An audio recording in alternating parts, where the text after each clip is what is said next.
The highlight of opening weekend at Santa Anita Park is the Grade One Awesome again. And I have to say, in many ways, it is a game of the cat's away, the mice will play with no flight line present. We've got a bunch of the also rans from the Pacific Classic doing battle. Nick Tammaro here, joined by Scott Shapiro. Scott, who is going to reign supreme in the absence of course, what we've all deemed the best racehorse in the country at this point, if not the world? Right. It definitely is. There are going to be a number of trainers, horses, and whatnot, jocks that are excited not to deal with Flightline. And what a performance that was by the Pacific Classic. It'll be interesting to see, Nick, how some of these horses bounce back after potentially getting their heart ripped out by that horse in the mile and a quarter event at Del Mar. But probably Bob Baffert has to be given strong consideration. He's won this race 7 times. He has 4 in here, including Country Grammar, who I think the race goes through, at least based on past form. How did you see the pace shaken up in here? I thought it looked like it would be an honest early pace. It looks like it should be probably nothing more than that. I don't think by any means it'll be a fast pace. Of course, mentioning that Baffert has 4 runners, he can almost orchestrate the pace how he would really like to see it. I would imagine it'll be on the, if anything, it might be on the quicker side of par. Defunded looks like a horse will probably be sent to the lead. I would imagine High Connection will be somewhat close to the principals in the field. Look like they don't really want to get too far off the pace. And I do think that includes your top pick, Express Train, who's back at the site of some of his best performances, including earning Grade One glory earlier this year in the Big Cap.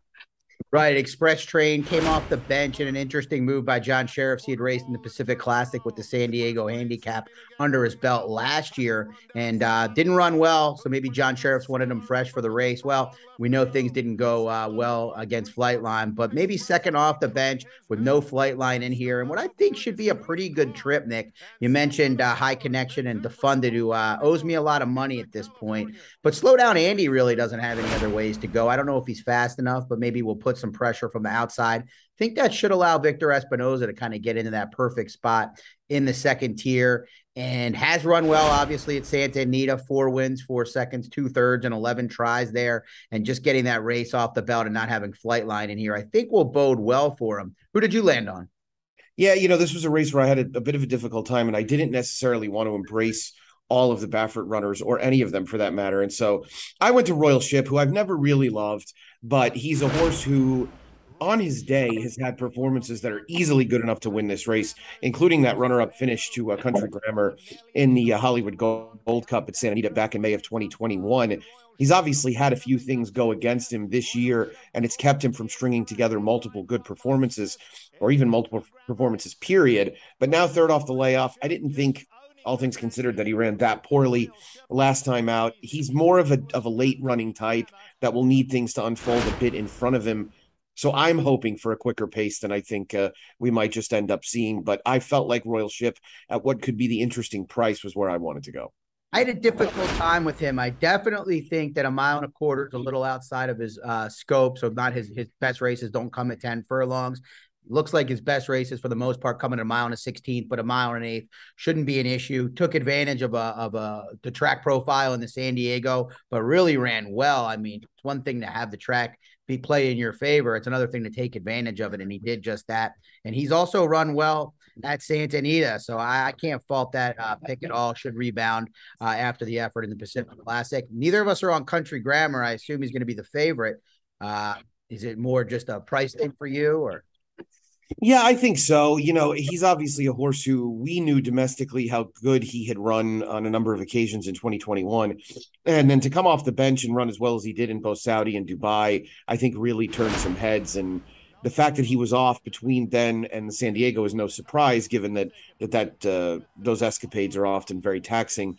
But I just don't know how much he's moved forward as a 5-year-old now. And I'd rather take horses like Express Train or Royal Ship, who've at least run races this year that make it clear that they have moved forward.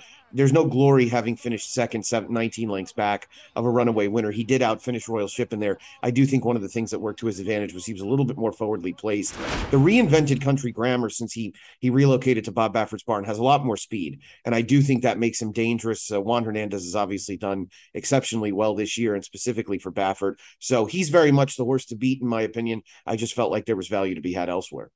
I feel exactly the same way. Obviously, wouldn't be surprising at all. He should get the right voyage under Juan Hernandez, who rides him for the first time. As you mentioned, Juan having a great year. But in terms of, wanting to get a little bit more value than what I think Country Grammar will offer, that's why I went elsewhere. But he certainly is a defensive use, probably if you have some prices in the horizontals, or a horse you probably want to use if you're playing verticals, along with either my horse or your horse.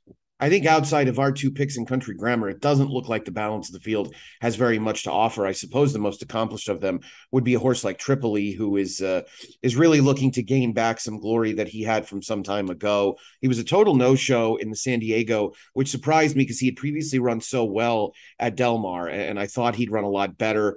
I mean, he had won the Pacific Classic obviously in 2021 and was a horse that looked like he could get his way back into form, maybe going turf to dirt. That was just a little too poor of an effort for me to somehow see him rebounding. Yeah, he just doesn't seem to be the same horse at all. I mean, even after the Pacific Classic, which is a career best effort, obviously, just hasn't come close to getting back to that effort or even the efforts prior to that one. So for me, Tripoli, also a horse that I'm going to be willing to fade in this spot. Guess a little bit of a difference between facing horses like Dr. Post and Tis a Magician and the likes of Royal Ship and Country Grammar on a regular basis. Well, I think we've covered all the bases here, Scott. Anybody else you wanted to mention? No, I think we've covered them all, taking a little bit of a shot, each of us, against the likely favorite, maybe heavy favorite in Country Grammar. And I think we got the two horses that have the best chance to beat them. Well, that's a look at Saturday's Awesome Again, which goes as race number 8 on the Santa Anita program. 10 races on tap. That'll be around 7 p.m. Eastern time. Be sure to play along with us at TwinSpires.com. Scott, see you next time. See you next time, Nick. Good luck this weekend. Thanks, everybody. And until next time, best of luck.